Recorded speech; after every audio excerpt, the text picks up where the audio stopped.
آدمی کے حسن اخلاق اچھے بنو، نرمی پیدا کرو، معاف کرنا سیکھو۔ ایک صحابی نے عرض کیا حضور میرا غلام ہے غلطیاں بہت کرتا ہے۔ کیوں بھائی سن رہے کہ سو گئے بھائی؟ تھک تو نہیں گئے بھائی؟ ایک صحابی نے عرض کیا حضور میرا غلام ہے غلطیاں بہت کرتا ہے، میں کب تک معاف کروں؟ آپ خاموش رہے۔ پھر عرض کیا حضور میرا غلام ہے غلطیاں بہت کرتا ہے، میں کب تک معاف کروں؟ آپ نے فرمایا اگر ایک دن میں 70 مرتبہ غلطی کیا کرے تو معافی کر دیا کرے۔ کیا خوبصورت اخلاق سکھا۔ میرا بیان تھا پولیس والوں میں، تو میں نے ایک حدیث سنائی۔ ایک صحابی نے عرض کیا حضور مجھے نصیحت فرمائیں۔ آپ نے مختصر سا جواب دیا لا تغضب، غصے پہ قابو پاؤ، نصیحت ختم۔ عرض کہ حضور اور نصیحت فرمائیں۔ فرمایا لا تغضب، غصے پہ قابو پاؤ، نصیحت ختم۔ عرض کہ حضور کچھ اور نصیحت فرمائیں۔ فرمایا لا تغضب، فردد مرارا فقال لا تغضب۔ بار بار عرض کیا حضور کچھ اور نصیحت فرمائیں، ہر بار فرمایا اپنے غصے پہ قابو پاؤ۔ بیان کے بعد جو پولیس کا سب سے بڑا افسر بیٹھا تھا نا، کہتا مولوی صاحب اسے ایک حدیث پر عمل ہو جائے نا تو ہماری جیل کے کچہریوں کے تھانوں کے آدھے سے زیادہ مسئلے حل ہوتے ہیں۔ غصے پہ کیا کرو؟ ایک سے پوچھا جیل میں کتنا عرصہ ہو گیا ہے؟ کہتا 15 سال۔ کیا ہوا تھا؟ کہتا میں نے آدمی مارا تھا۔ کیوں مارا تھا؟ کہتا اس نے مجھے گالی نکالی تھی۔ اسے پوچھا اب جیل میں کتنی گالیاں پڑتی؟ کہتا اب تو روز ہی پڑتی۔ تو ایک گالی برداشت کر لیتا اللہ کے بندے؟ برداشت، غصے پہ قابو۔ آپ نے فرمایا پہلوان وہ نہیں ہے جو کسی کو اٹھا کے پھینک دے، پہلوان وہ ہے جو غصے کے وقت میں اپنے نفس پہ قابو پائے۔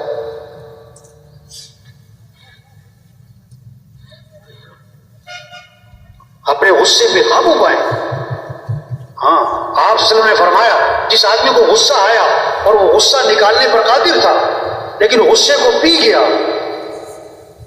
حدیث ہے اللہ کے نبی فرما رہے ہیں جس کو غصہ آیا اور وہ غصہ نکالنے پر قادر تھا لیکن غصے کو پی گیا، اللہ قیامت کے دن جنت کی حوریں اس کے سامنے کھڑی کر دیں گے اور فرمائیں گے جو پسند ہے لے لے اس میں سے۔ کس بات پر؟ غصہ پینے پر۔ تو سب نیت کرو گے اپنے غصے پہ قابو پانا ہے انشاءاللہ۔ اپنے غصے پہ کیا کرنا ہے؟ کسی سے لڑنا جھگڑنا؟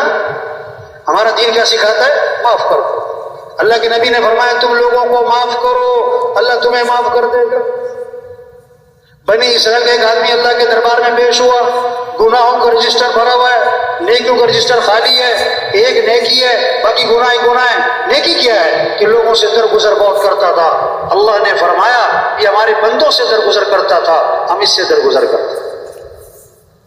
وہ غصہ، اچھا لڑائی کسی دشمن سے ہونا، آج تو لڑائی کس سے؟ بیوی سے، بھائیوں سے، پڑوسی سے۔ تو وہ تو ایک آدمی ملا مجھے صبح کا وقت تھا، صبح کا وقت نا، ایسے خاموش بیٹھا ہوا ہے، بڑا غصے میں بیٹھا ہوا ہے، ایسے منہ بنا کے۔ تو میں نے ویسے ہی کہا، مجھے نہیں پتا تھا، میں نے تو ویسے ہی کہہ دیا۔ میں نے کہا بھائی کیا بات ہے، بیگم سے لڑ کے آئے ہو کیا؟ ایک دم حیران ہو گیا، ہکا بکا سا ہو گیا۔ کہتا اس نے آپ کو فون تو نہیں کیا؟ وہ واقعی لڑ کے آیا۔ بھائی اللہ کے بندے ہیں یہ لڑنا؟ تاریخ میر صاحب کے پاس نا ایک آدمی آیا، کہنے لگا مولوی صاحب مجھے کوئی ایسا تعویذ دو کہ میرا بیوی سے جھگڑا ختم ہو۔ لوگوں نے بہت سارے دین کو کس پہ رکھا ہوا؟ تعویذ پہ، تعویذ تعویذ۔ کوئی ایسا تعویذ دو کہ میرا بیوی سے جھگڑا۔ مولوی صاحب کہنے لگے تعویذ کا کام نہیں ہے، اپنے اخلاق اچھے بناؤ جھگڑا ختم ہو جائے گا۔ اور اخلاق کی ایک بات بتائی، حدیث میں آتا ہے بیوی کے منہ میں لقمہ ڈالنا صدقے کے برابر ثواب ہے۔ حدیث ہے بیوی کے منہ میں لقمہ ڈالنا صدقے کے برابر۔ آج گھر جانا، کھانا بیوی کے ساتھ کھانا اور لقمے توڑ توڑ کے بیوی کے منہ میں ڈالنا۔ تھوڑے دنوں بعد اس سے ملاقات ہوئی، اس سے پوچھا بھی تمہیں میں نے ایک کام کہا تھا کہ بیوی کے منہ میں لقمے ڈالنا، وہ کام کیا تم نے؟ کہتا نہیں کیا۔ بھائی کیوں نہیں کیا؟ کہتا مولوی صاحب شرم بڑی آتی ہے۔ مولوی صاحب کہنے لگے لڑتے ہوئے نہیں شرم آتی؟ حدیث پر عمل کرتے ہوئے شرم آتی؟ اس نے کہا دیکھو آج میرا حکم ہے، تم نے گھر جانا ہے، کھانا بیوی کے ساتھ کھانا ہے، لقمے توڑ توڑ بیوی کے منہ میں ڈالنا ہے، میرا حکم ہے۔ اب بزرگوں کا حکم تھا، گھر گیا، بیوی سے کہتا کھانے میں میرے ساتھ بیٹھ۔ اب جناب وہ بیوی ساتھ بیٹھی، لقمہ توڑا، بیوی سے کہتا ہے ذرا منہ تو کھولنا ذرا۔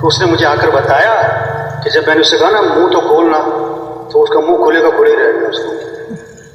میں نے کہا یہ کس نے سکھایا؟ تو میں نے کہا مجھے وہ مولوی صاحب تو ایسے دامن اٹھا کے دعائیں دے رہی تھی اللہ اس کا بھلا کرے. بھائی تمہارا دین معاف کرنا سکھاتا ہے. بھائی کسی کو حقیر نہ سمجھو, کسی کو اپنے آپ کو بڑا نہ سمجھو. کیا ہے انسان؟ کچھ بھی نہیں. حدیث میں آتا ہے جس کے دل میں رائی کے دانے کے برابر بھی تکبر ہوگا وہ جنت کی خوشبو بھی نہیں سن سکے. آج ہمارے معاشرے میں جملہ بولتے تم مجھے جانتے نہیں ہو. کیا ہے؟ کچھ بھی نہیں انسان. مکھی تنگ کرتی ہے, مچھر تنگ کرتا ہے, چھپکلی تنگ کرتی ہے, پیٹ میں درد, سر میں درد. انسان کیا ہے؟ کچھ بھی نہیں. انسان کیا ہے؟ کچھ بھی نہیں.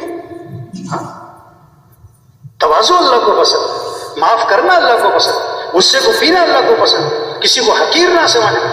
اپنے اندر نرمی پیدا کرو. اللہ بھی نرم, اللہ کے نبی بھی نرم. مسلمان کی شان بتائی اللہ کے نبی نے, ہین لین قریب سہل. ایمان والا نرم مزاج ہوتا ہے, نرم طبیعت ہوتا ہے, لوگوں کے قریب ہوتا ہے, اس سے ملنا بہت آسان ہوتا ہے. نرمی پیدا کرو. بعض لوگ ماشاءاللہ اتنے خوش اخلاق, نرم مزاج, ہنس بوک, اچھی طبیعت, چہرہ کھلا ہوا کہ لوگ ان کا نام رکھ دیتے ہیں پاپا میٹھا, چاچا میٹھا. بعض اتنے غصے والے ہوتے ہیں, ماتھے پہ بل, ہر وقت یہ کر رہے ہو, یہ بیٹھو, یہ کر رہے ہو. لوگ ان کا نام رکھ دیتے ہیں پاپا کوڑا. پشتوں میں کہتے ہیں ترخ پاپا. تو کیا بنو بھائی؟ نرم بنو. کیا بنو بھائی؟ نرم بنو. انس رضی اللہ عنہ فرماتے ہیں میں نے 10 سال خدمت کی حضرت محمد مصطفیٰ صلی اللہ علیہ وسلم کی, اور 10 سال کے عرصے میں اللہ کے رسول نے مجھے کبھی بھی کیوں کا لفظ نہیں فرمایا. کتنے سال؟ کون سا لفظ؟ یہ کیوں کیا تم نے, یہ کیوں نہیں کیا تم نے. 10 سال. ہم 10 دن میں 10 مرتبہ کہتے ہیں یہ کیوں کیا, یہ کیوں نہیں کیا, یہ کیوں کیا. تو بھائی کیوں کا لفظ زبان سے کیا کریں, ختم. اور کیوں کی جگہ کون سا جملہ لاؤ, کوئی بات نہیں. کیوں کی جگہ کیا لاؤ؟ آپ گھر میں گئے, ناشتے میں آپ کو چائے ٹھنڈی ملی تو کیا کہو؟ سال میں نمک تیز ہو گیا تو کیا کہو؟ اب جماعت میں ہو نا, اب خدمت والے نے ساتھ والے کی پلیٹ میں 4 بوٹیاں ڈالی اور آپ کی پلیٹ میں 1 بوٹی, وہ بھی نیری ہڈی کی ہڈی, تو کیا کہو؟ کوئی بات نہیں. آپ جماعت میں کھانا کھانے بیٹھے نا, آپ کی پلیٹ میں 2 بوٹیاں ڈالی خدمت والے نے, 2 ساتھی کھانا کھا رہے ہیں. اب جو ساتھی سامنے بیٹھا تھا نا اس نے پہلے 1 بوٹی اٹھائی, پھر دوسری بوٹی بھی اٹھا کے کھا گیا, تو کیا کہو؟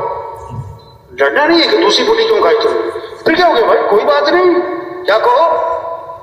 آپ نے 5 کلو گوشت دیا لا کے گھر میں بیگم کو, یہ قورمہ بناؤ شام کو, اور دیکھو مرچ ڈالنے سے پہلے نا میرا سالن نکال دینا, مجھے مرچ سے پرہیز ہے, بھولنا نہیں. انہوں نے کہا ہو جائے. آپ نے دوپہر کو کھانا نہیں کھایا کہ شام کو قورمہ کھانا ہے.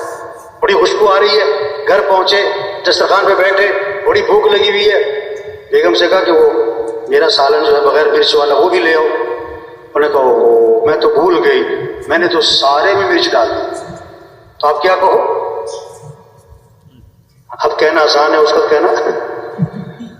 میرا پچھلے دنوں کہیں بیان تھا تو میں نے یہ بات کہی کہ مرچ اگر سارے میں مرچ ڈال دی تو آپ کیا کہو؟ کوئی بات نہیں. ایک بندہ کھڑا ہو گیا بیان کے دوران, کہتا کیا بات ہے, بھوکے سو جائے پھر وہ.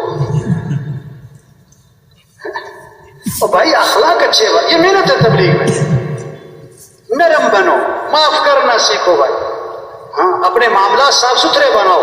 حدیث میں آتا ہے ایک صحابی نے عرض کیا حضور مجھے ایسا عمل بتلائیں کہ میں مستجاب الدعوات بن جاؤں, میری ہر دعا قبول ہوا کرے, مجھے ایسا عمل بتلائیں.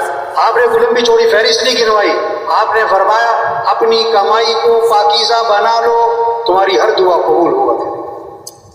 کسی کا حق نہ دبانا, کسی کا پیسہ نہ مارنا. آپ کے پاس جنازہ لایا گیا, آپ نے فرمایا یہ جو مرنے والا تھا اس نے لوگوں کے پیسے تو نہیں دینے. جواب ملا حضور اس نے لوگوں کے پیسے دینے. فرمایا میں اس کا جنازہ نہیں پڑھاؤں. اتنی سخت بات ہے. وہ خیر کا زمانہ تھا, ایک صحابی کھڑے ہو گئے, عرض کہ حضور اس مرنے والے کا سارا قرضہ میرے ذمہ. آپ نے جنازہ پڑھا تھا. او بھائی مرنے سے پہلے پہلے لوگوں کا حق دے دو. لوگ اپنی بہن کے گھر میں نا کھانا نہیں کھاتے, بہنوں کے گھر کھانا نہیں کھایا جاتا ہے.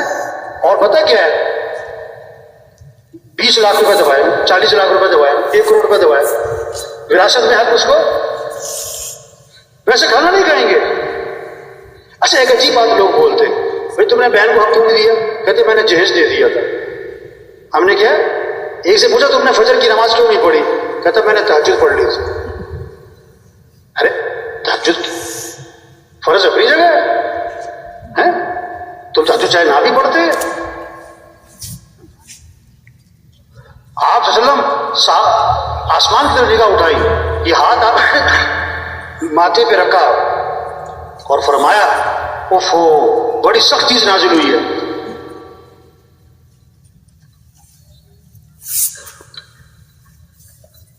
دوسرے دن ایک صحابی نے ہمت کر کے پوچھا حضور کیا سخت چیز نازل ہوئی؟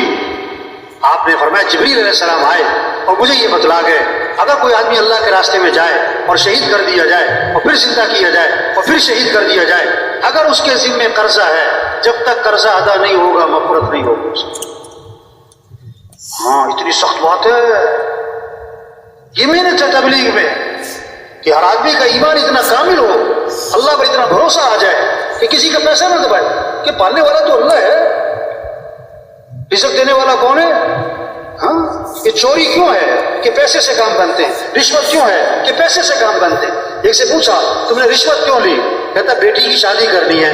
اس سے کہا اگر مہینے بعد طلاق ہوگی تو پھر کیا بنے گا؟ کہتا مولوی صاحب کوئی خیر کی باتیں کرو. اس سے کہا بھائی خیر کے کام بھی تو کرو, یہ حرام کے پیسے سے گھر آباد ہے. ہاں کسی پہ ظلم نہ کرو بھائی, کسی پہ ظلم